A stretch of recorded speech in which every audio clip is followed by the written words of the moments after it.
In the 15th century, Italy was not the unified nation we know today but a mosaic of fragmented states, where the Pope held not only spiritual power but also temporal authority.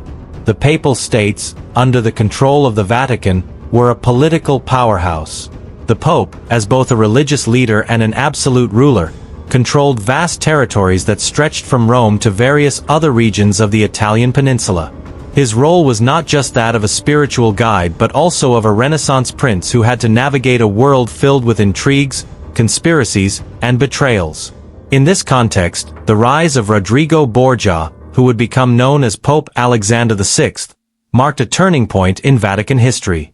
Far from being a saint, he was a ruthless strategist whose influence in Rome would forever change the course of the Church and European politics.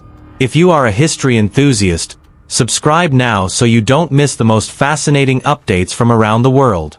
The conspiracy that elevated Rodrigo Borgia to the papal throne. In August 1492, the city of Rome was preparing for a crucial event, the papal conclave. Pope Innocent VIII had died, and the cardinals gathered to elect his successor. Among them was Rodrigo Borgia, an astute cardinal with ambitions for power. At 61 years old, with a confident smile, Borgia knew that sanctity alone was not enough in Rome.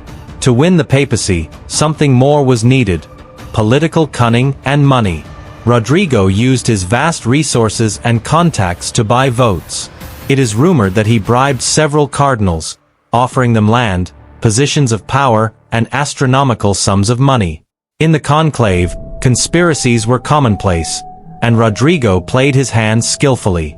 In the final vote on August 11, 1492, his name resounded victoriously. Rodrigo Borgia was elected pope, taking the name Alexander VI. Alexander VI, the Borgia Pope and his reign of power.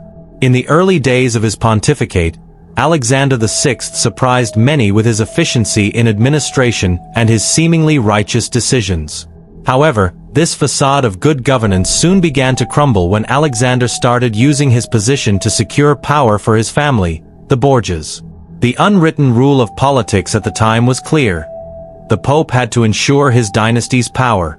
As soon as he assumed the papacy, Alexander VI began bestowing titles and territories upon his illegitimate children, whom he publicly referred to as nephews.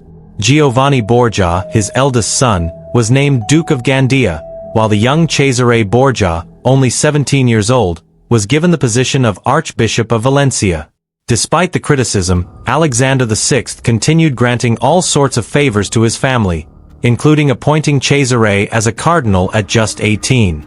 These decisions caused a scandal throughout Europe, but Alexander's political cunning ensured that nothing stopped him. Alexander VI did not only favor his children but also made cardinals of the relatives of his mistress, Giulia Farnese, a move that sparked even more controversy. While Rome's nobility, such as the Colonna and Orsini families, watched resentfully as the Borgias rose to power, the Pope solidified his rule by reinforcing his guard with Spanish soldiers, fearing that his political enemies might try to eliminate him. Rome became a Borgia stronghold, and intrigues within the Vatican reached unprecedented levels. Over time, the ancient aristocratic families of Rome began to feel their influence wane, while the Borgias consolidated their power behind the scenes. The mysterious murder of Giovanni Borgia. In 1497, Rome was shaken by a gruesome crime: the murder of Giovanni Borgia, the eldest son of Alexander VI. His body was found floating in the Tiber River with his throat slit. The news spread rapidly through the city, causing great shock. Devastated by his son's death, Alexander VI secluded himself in his palace for several days, overwhelmed by grief. However, speculation about Giovanni's murder quickly surfaced. Some suggested that the crime was orchestrated by his younger brother, Cesare Borgia, who might have eliminated Giovanni out of envy or to consolidate his position as the sole heir to the Borgias' power. However, nothing was ever proven, and Alexander VI never allowed a serious investigation. This event, however, marked a turning point in the Borgias' reign, deepening the mystery and distrust surrounding the family. Cesare Borgia, the Prince of Blood. Cesare Borgia's fate was intertwined with that of his father, Alexander VI. After his brother Giovanni's murder, Cesare renounced his ecclesiastical vows with papal permission and set out in pursuit of military power.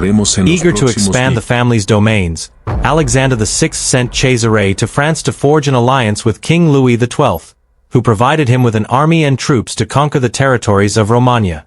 With his cunning and strategic skills, Cesare began conquering cities in central Italy, subjugating local rulers and bringing them under papal control. Cities like Imola, Forli, and Rimini quickly fell, and Cesare Borgia consolidated his military power, implementing a series of reforms that earned him the title of Duke of Valentinois. Alexander VI's diplomacy. The Game of Thrones in Italy. While Cesare advanced in the north, his father, Alexander VI, continued his diplomatic maneuvers. In a world divided and full of conflicts, Alexander VI used his cunning to negotiate with European monarchs. In 1494, when the threat of Charles VIII of France loomed over Italy, Alexander VI ensured that Rome remained untouched by allowing the French to invade Italy without papal opposition. However, he soon realized that the French could become a danger to his papacy, so he quickly switched sides, forming the League of Venice with Spain and other Italian states. The end of Alexander VI. The death of the Borgia Pope. In 1503, Alexander VI suddenly fell ill after a dinner with his son Cesare and an allied cardinal.